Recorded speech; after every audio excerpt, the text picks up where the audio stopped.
اسرائیل کی حکومت اور وہاں کی آرمی اور انٹیلیجنس میں ایک مرتبہ پھر اختلاف ہو گیا ہے۔ دونوں کا ایک دوسرے کے خلاف بیان آ رہا ہے اور یہ معاملہ بڑھتا جا رہا ہے اور یہ پورا تنازع جڑا ہوا ہے الشفا ہسپتال کے ڈائریکٹر ڈاکٹر ابو سلیمہ کی رہائی سے۔ پچھلے دنوں الشفا ہسپتال پر اسرائیل نے حملہ کیا، ہسپتال کے تمام مریضوں کو باہر نکال دیا، وہاں اسرائیل نے جنوسائیڈ کیا، قتل عام کیا اور اس ہاسپٹل کے ڈائریکٹر ڈاکٹر ابو سلیمہ کو بھی اسرائیل نے گرفتار کر لیا۔ اس کی سینہ اس کو اپنے یہاں پکڑ کر لے جاتی ہے۔ اس کے بعد اسرائیل کی جو عدالت ہے وہاں ڈاکٹر ابو سلیمہ کا معاملہ پہنچتا ہے اور اسرائیل کی سپریم کورٹ نے ڈاکٹر ابو سلیمہ کی رہائی کا فیصلہ سنا دیا۔ سپریم کورٹ کے فیصلہ پر عمل کرتے ہوئے اسرائیل کی جو ایجنسی ہے شن بیٹ، انہوں نے ڈاکٹر ابو سلیمہ کو رہا کر دیا ہے۔ جیسے خبر آتی ہے کہ ڈاکٹر ابو سلیمہ رہا ہو گئے ہیں، اسرائیل کے وزیر اعظم کی طرف سے سخت ریئیکشن آتا ہے، حکومت کی طرف سے سخت ریئیکشن آتا ہے، ناراضگی کا اظہار کیا جاتا ہے اور کہا جاتا ہے کہ ابو سلیمہ کی رہائی کیوں ہوئی،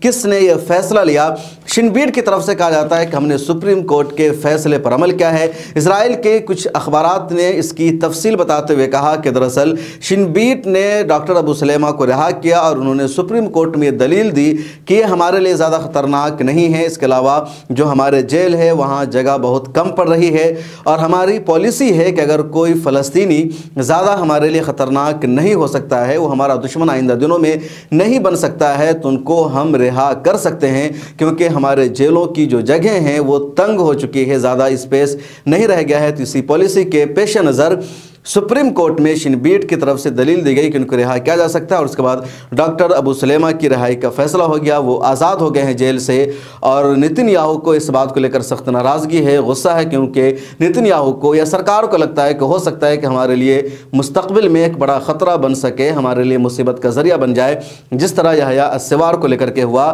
یحییٰ السوار بھی اسرائیل کی جیل میں بند تھے، لیکن اسرائیل کے ایک آرمی کی وجہ سے 1100 لوگوں کی رہائی ہوئی، اس میں یحییٰ السوار کو بھی رہا کیا گیا۔ حماس نے ان کی رہائی کا مطالبہ کیا تھا۔ جب یحییٰ السوار کو اسرائیل نے رہا کیا تو اسرائیل کی ایجنسی کو، وہاں کی سینہ کو، وہاں کی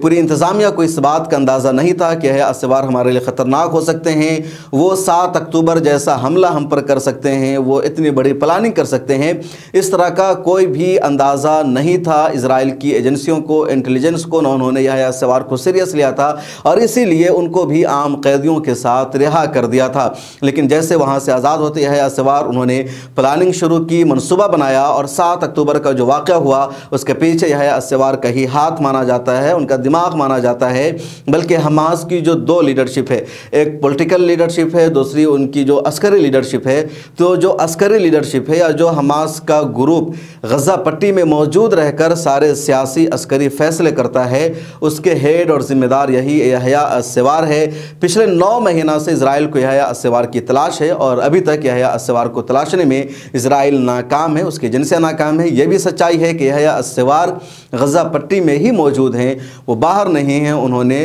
رہائی پانے والے کئی اسرائیلی یرغمالیوں سے ملاقات بھی کی تھی، ان سے بات چیت کی تھی۔ تو اسی لیے ڈاکٹر ابو سلیمہ کی رہائی کے بعد بھی اسرائیل کے وزیر اعظم نتن یاہو اور دوسرے ذمہ داروں کی نیند اڑی ہوئی ہے کہ کہیں یہ بھی پہلے یحییٰ السوار جیسے خطرناک نہ بن جائے۔ اور اسی طرح اور اسی معاملے کے بعد کہہ لیجیے کہ آرمی اور شن بیٹ میں ادھر اسرائیل کی حکومت میں اختلافات اور بڑھ گئے ہیں۔ اس سے پہلے بھی آرمی اور حکومت میں اختلافات کے واقعات سامنے آئے ہیں، کیونکہ جو اسرائیل کی آرمی ہے وہ جنگ کو مزید طویل دینا نہیں چاہتی، وہ واپسی چاہتی ہے، کیونکہ اسرائیلی آرمی کا کہنا ہے کہ حماس کو ہم ختم نہیں کر سکتے، 2 سال سے زیادہ کا وقت لگے گا۔ اور اسرائیل کی سرکار چاہتی، نتن یاہو چاہتے کہ فوری طور پر اس جنگ کا خاتمہ ہو جانا چاہیے، تمام یرغمالیوں کی رہائی ہو جانی چاہیے